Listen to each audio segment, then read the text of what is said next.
옆에 계신 분들이랑 함께 인사 나누도록 하겠습니다. 다시 만나 뵙게 돼서 반갑습니다.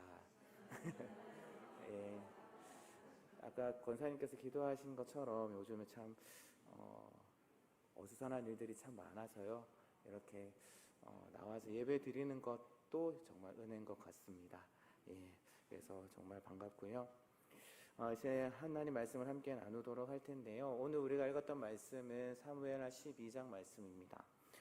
그런데 이제 이 말씀을 이해하기 위해서는, 이제 그 말씀의 배경을 이해하기 위해서는 이제 11장 말씀부터 우리가 한번 살펴봐야 할 것 같은데요.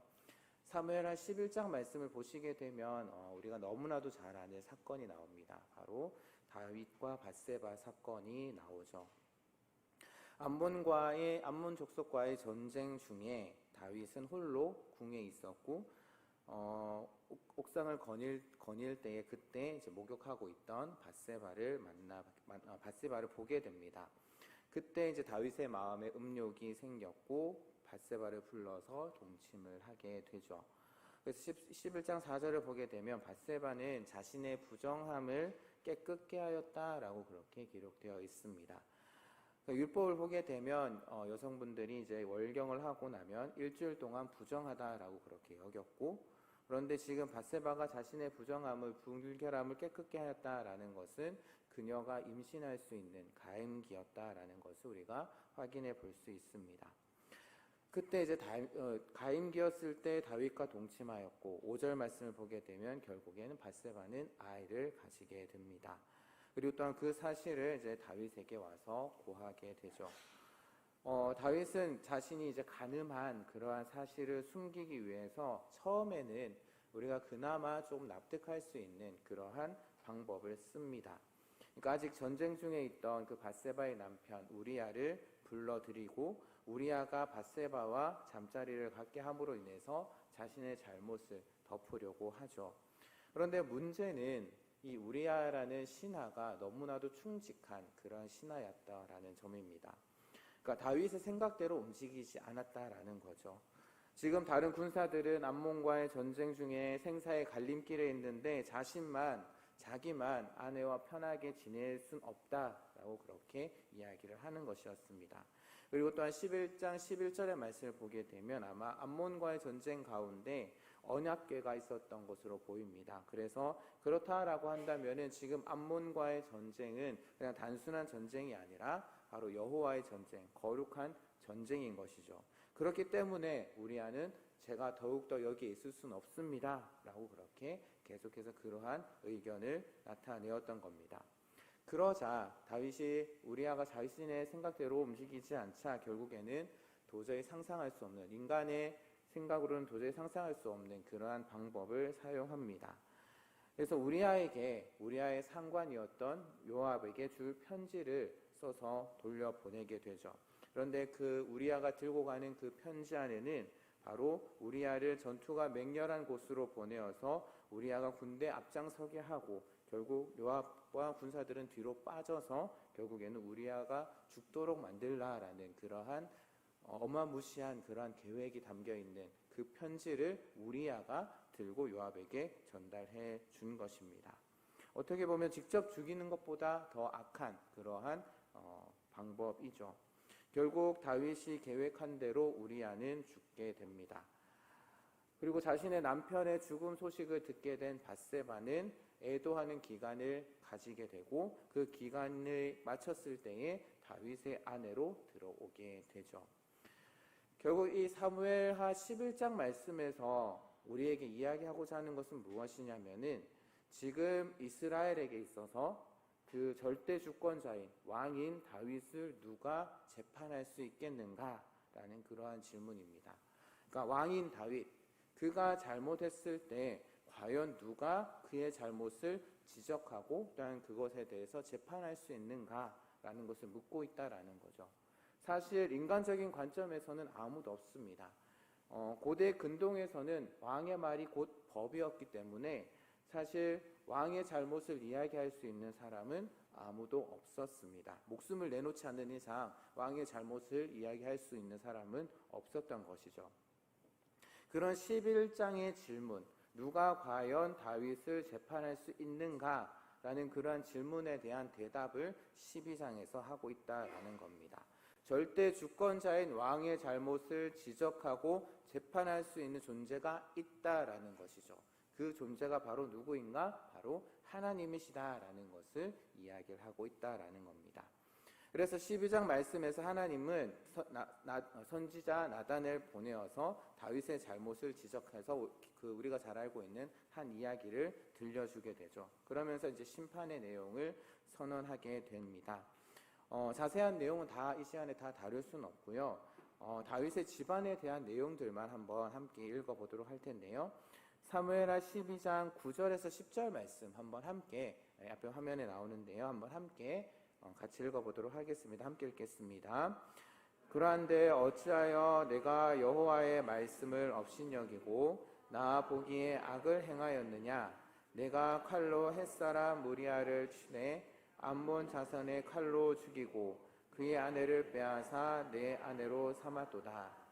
이제 내가 나를 업신여기고 햇사람 무리아의 아내를 빼앗아 내 아내로 삼았은즉 칼이 내 집에서 영원토록 떠나지 아니하리라 하셨고, 10절 마지막 부분에 보게 되면 칼이 내 집에서 영원토록 떠나지 아니하리라 라는 그러한 심판이 선포되고 있습니다. 그리고 9절 마지막에 보시게 되면 내가 칼로 햇사람 우리아를 치되 암몬 자손의 칼로 죽였다.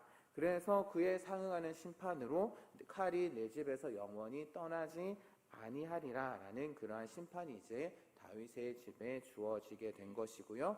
그리고 그 심판의 내용이 이제 13장 말씀부터 이제 나오게 됩니다. 그래서 13장 말씀에서는 오늘 말씀에서 방금 여기에서 선포하신 칼이 다윗의 집에 영원히 떠나지 않는 그것이 어떤 모습으로 진행되어지는지를 13장 말씀에서 13장 말씀부터 이제 우리가 알 수 있는데요. 이렇게 이제 칼에 대한 그러한 심판이 선포되자 거기에 대해서 다윗 또한 반응을 합니다. 그래서 13절 말씀에서 다윗은 내가 여호와께 범죄하였다 자신의 죄를 솔직하게 고백하게 되죠. 그러자 나단이 여호와께서도 당신의 죄를 사하셨나니 당신이 죽지 아니할 겁니다. 이렇게 이제 다윗이 자신의 잘못에 대해서 회개하자 나단이 다윗에게 죄의 사함을 선포하게 되는데요. 그런데 우리가 생각해 봐야 할 것은 모든 죄로부터의 사함을 받은 것은 아닙니다. 그러니까 다윗 개인이 짊어져야 할 그 죄에 대해서만 죄사함이 선포되었다라는 겁니다. 사실 10절 말씀에 칼이 내 집에서 영원히 떠나지 아니하리라 라는 그 심판은 취소된 것이 아닌 거죠. 이 심판은 그대로 남아있고요. 단지 다윗이 지은 죄에 대한 값으로 인해서 다윗이 거기에 대해서 죽는 것만 용서함을 받은 것입니다. 그러니까 따지고 보면 다윗은 11장 말씀에서 지금 10계명 중에 두 가지를 범하고 있죠. 바로 6계명과 7계명. 사람을 죽이고 간음한 자였기 때문에 다윗은 반드시 죽어야 하는 그러한 자였습니다. 그런데 다윗이 회개함으로 인해서 다윗 개인이 짊어져야 할 그런 죽음 또한 그 죄의 짐을 벗어버리게 되는 그러한 일이 일어나게 되죠. 그런데 그 대신에 누가 죽게 되냐면은 바로 다윗의 아이가 죽게 됩니다. 14절 말씀을 보게 되면 이 일로 말미암아 여호와의 원수가 크게 비방할 거리를 얻게 하였으니 당신이 낳은 아이가 반드시 죽으리라 라고 이렇게 이야기를 하고 있죠. 사실 이 말씀을 오늘날의 가치관으로 보게 되면 아버지가 잘못했는데 아이가 죽는다? 조금은 공의롭지 못해 보이는 것 같습니다. 하지만 고대 이스라엘 사회에서 가정이라는 것은 하나의 단위 한 덩어리였습니다. 그래서 자녀에 대한 징벌은 결국에는 부모에 대한 징벌이 되기도 했다는 거죠. 그런데 생각해보면 사실 이것은 오늘날도 크게 다르지 않은 것 같습니다. 아마 이제 여기 계신 분들은 다 자녀를 낳으시고 길러보셨을 텐데 자녀가 아픈 것보다 부모 자신이 아픈 것을 견디는 것이 더 쉬운 것 같죠. 그러니까 어떤 말씀이냐면은 차라리 자녀가 아프면 이런 생각을 많이 해보셨을 겁니다. 자녀가 아파서 힘들어하고 고생스러워하는 모습을 보게 되면 차라리 내가 아프면 참 좋겠다라는 그러한 생각, 그런 마음이 들 때가 있죠. 그러니까 이렇게 가족 간에는 이런 연대성이 있다라는 겁니다. 그것이 예나 지금이나 남아있지만 고대 사회에서는 그것이 오늘날보다는 조금 더 강했던 것은 사실입니다. 앞서 말씀드렸던 것처럼 고대 사회에서는 가정이 한 덩어리로 언급되었고, 그래서 그러한 배경 가운데 나단은 다윗에 대한 심판을 선포하면서 다윗이 죽을 수 없으니 다윗이 낳은 아들 그가 반드시 죽을 것이다 라고 그렇게 말을 했던 것입니다. 그래서 이제 오늘 우리가 읽었던 15절의 말씀을 보게 되면 다윗의 죄로 인해서 하나님께서 그 다윗의 아이를 치십니다. 그리고 이에 반응해서 다윗이 하나님께 매달리는 그런 모습이 나오는데요. 15절 뒷부분부터 해서 한번 읽어보도록 하겠습니다. 16절까지 한번 같이 읽어보겠습니다. 함께 읽겠습니다. 우리아의 아내가 다윗에게 낳은 아이를 여호와께서 치심에 심히 앓는지라. 다윗이 그 아이를 위하여 하나님께 간구하되 다윗이 금식하고 안에 들어가서 밤새도록 땅에 엎드렸으니.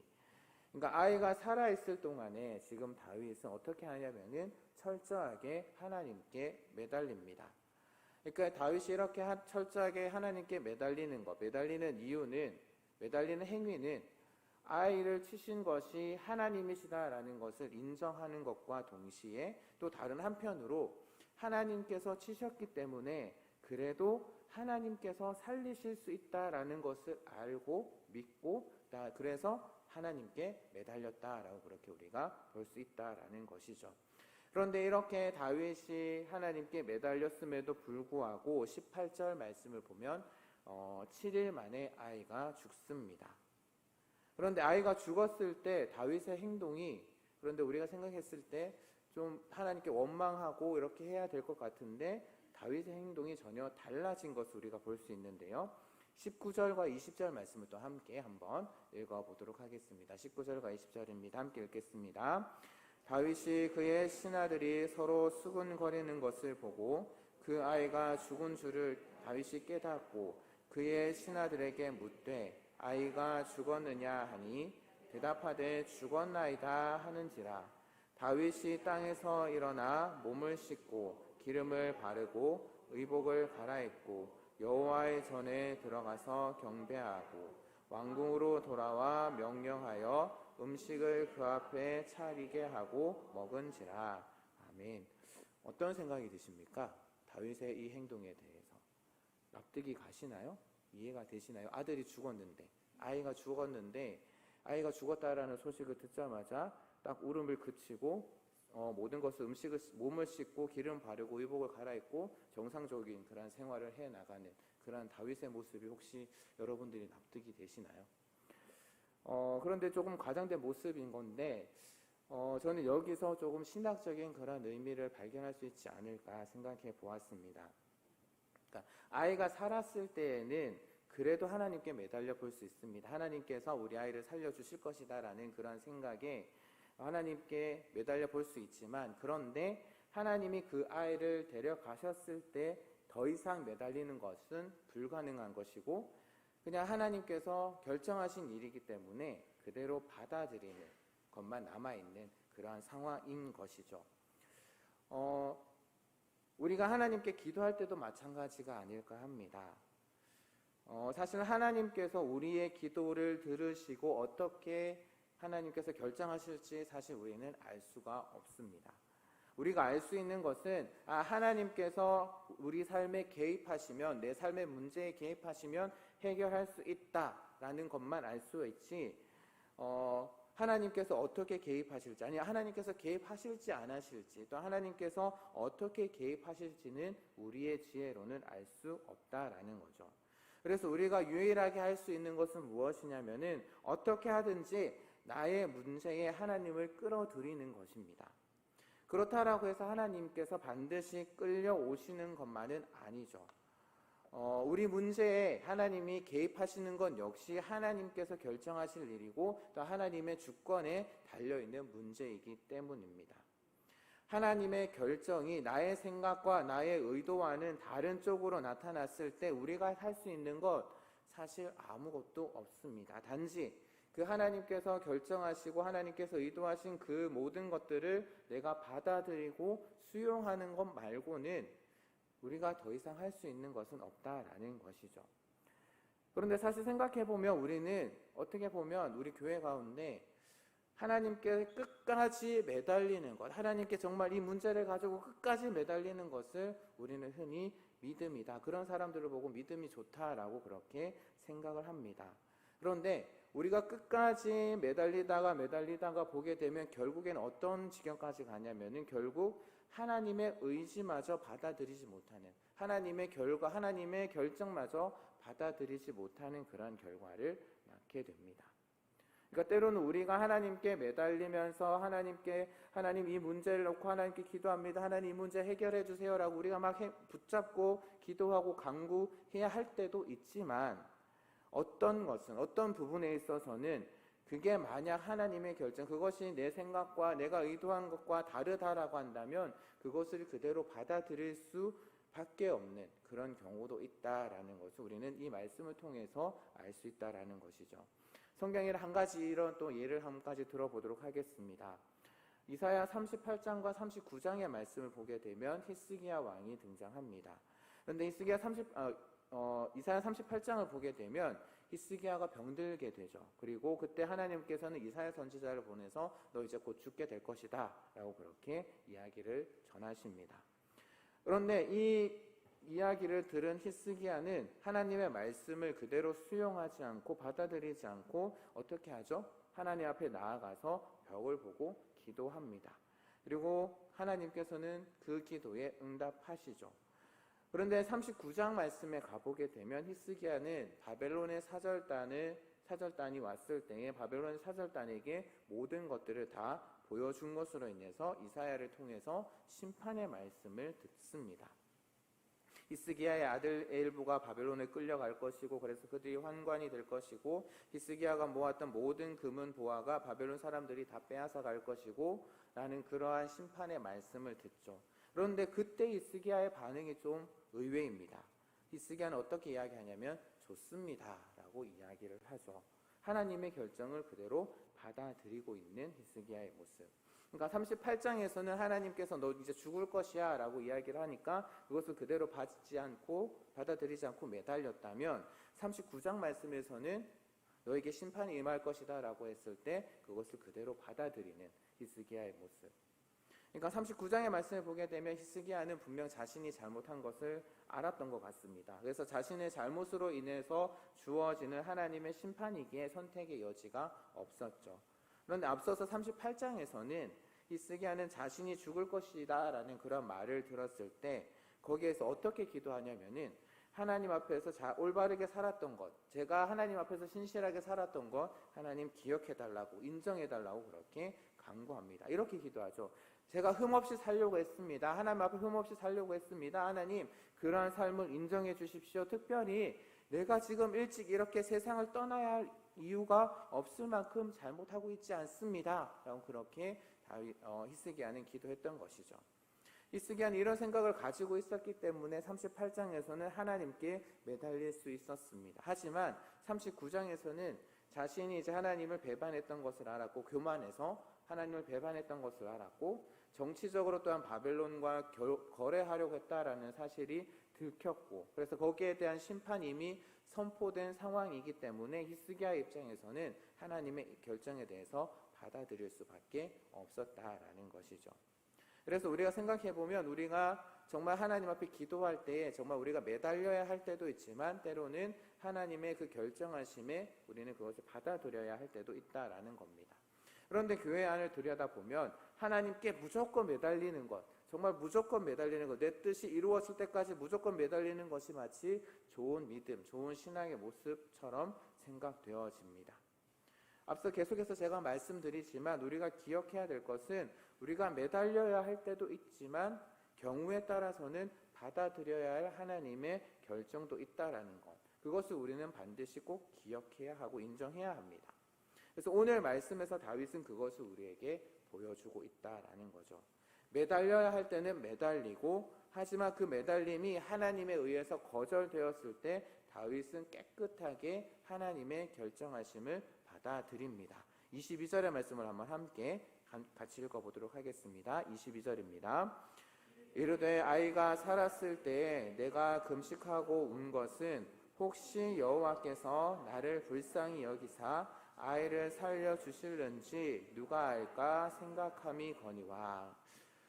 혹시 하나님께서 나를 불쌍히 여기사 아이를 살려주실는지 누가 알 수 있겠느냐. 그런데 우리는 여기서 어떻게 기도하냐면은 혹시가 아니라 믿습니다로 우리는 기도를 합니다. 그러니까 성경에서는 혹시라고 이야기를 하고 있죠. 혹시 하나님께서 아이를 살려주실런지 누가 알 수 있겠느냐. 그런데 만약 우리가 이런 경우, 다윗과 같은 경우를 맞이하게 되면 우리는 이렇게 기도하죠. 하나님, 우리가 이 아이를 살려주실 줄 믿습니다 라고 그렇게 기도합니다. 그래서 혹시라는 말을 듣게 되면, 그러면서 혹시라는 말을 듣게 되면 마치 우리가 믿음 없는 것처럼 그렇게 생각하는 경우가 많습니다. 저렇게 의심하는데 하나님께서 과연 들어주시겠나? 라는 그러한 생각을 하게 되는 것이죠. 그렇게 평가하고 좋지 않은 평가를 내립니다. 과연 그럴까요? 저는 아니다 라고 생각을 합니다. 왜냐하면 살리고 죽이는 것은 내가 하나님께 기도함으로 인해서 그것이 하나님께 영향을 미쳐서 결정할 수 있는 그러한 문제가 아니기 때문이죠. 살리고 죽이는 것, 그것은 나에게 달려있는 것이 아니라 철저하게 하나님의 결정, 하나님의 손에 달려있는 것입니다. 그런 면에서 우리가 할 수 있는 것은 사실 아무것도 없다라는 것이죠. 우리가 하나님께 매달리는 것 외에는 달리 할 것이 없다라는 겁니다. 어떻게 하든지 간에 내가 하나님 앞에 애걸복걸하면서 하나님이 내 모습을 최대한 불쌍하게 보셨을 때에 혹시 하나님께서 마음을 바꾸셔서 내 문제를 고쳐주실 수 있지 않겠는가? 우리는 거기에다가 기대를 거는 겁니다. 거기에 기대를 걸어서 하나님께 매달리는 거죠. 사실 그러한 모습이 우리 신앙에 있어서 참된 모습이 아닐까 합니다. 하나님의 결정, 하나님의 주권을 인정하면서도 다른 한편으로는 오직 하나님만이 구해주실 수 있고 하나님만이 이 문제를 해결해 주실 수 있다라는 그런 표현, 그것을 가장 잘 보여주는 표현이 바로 22절의 말씀에 나오는 혹시라는 표현. 혹시 하나님께서 그렇게 해 주실지 어떻게 알겠느냐. 그래서 다윗은 오늘 말씀에서 아이가 살아있을 때 하나님께 매달린 겁니다. 우리가 세게 기도한다라고 해서 정말 세게 기도한다라고 해서 하나님께서 들어주시는 것이 아니다라는 거죠. 그런데 우리는 어떻게 해서든 하나님을 움직이려고 정말 기도할 때 애걸복걸하면서 과장하는 모습을 보이고 여러 가지 행동들을 합니다. 그렇게 해서 하나님께서 정말 내 기도를 들어주실 거야 라는 그런 생각을 가지고 기도하는데 어떻게 생각하면 그 모습이 우리에게 필요할지도 모르겠습니다. 어떻게 해서든 하나님을 우리 형편 안으로 끌고 들어와야 하는데 끌어들일 수 있는 방법, 어떤 방법이 있을까? 사실 우리가 매달리는 것 말고는, 하나님께 정말 간절하게 매달리는 것 말고는 하나님을 우리 삶 가운데 끌어들일 수 있는 방법은 없는 것이죠. 매달리다 보면은 과장하기도 하고 눈물, 콧물을 쏟게 됩니다. 그리고 그 전제 조건으로 혹시라는 마음을 가지고 있죠. 혹시 하나님께서 내 기도를 들으시고 아이를 살려주지 않으실까?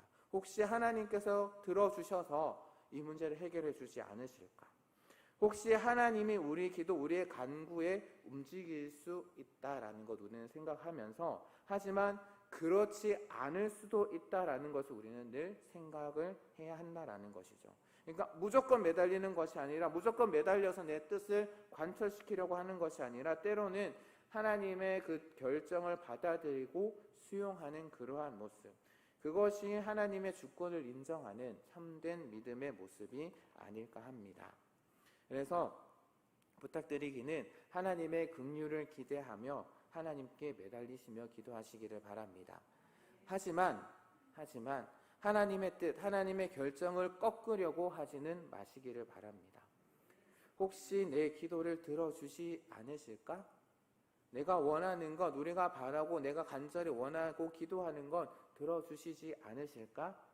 나를 불쌍히 여기셔서, 나를 긍휼히 여기셔서 내가 간구하는 것을 들어주시지 않으실까라는 마음이 든다라고 해서 그것이 내가 믿음이 약한 것이 아닐까? 아니, 그렇게 평가하지 마시고요. 혹 주변에 그런 생각을 가지고 있는 사람들, 성도들이 계신다라고 할지라도 왜 믿음이 없어? 하나님께서 반드시 해주실 거야 라는 그렇게 이야기하시지 말고 믿음이 없다라고 약하다고 쉽게 단정 짓지 않으셨으면 좋겠습니다.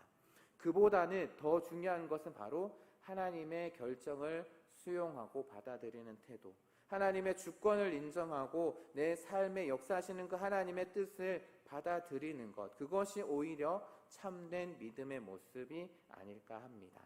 내가 할 수 있는 한 최선을 다해서 기도하시되 하나님의 뜻과 하나님이 어떤 결정을 내리셨는지 내가 깨닫게 되었을 때 가감없이 내 뜻을 버리고 하나님의 뜻을 수용하고 받아들일 수 있는 그러한 저와 여러분이 되기를 주님의 이름으로 부탁드립니다.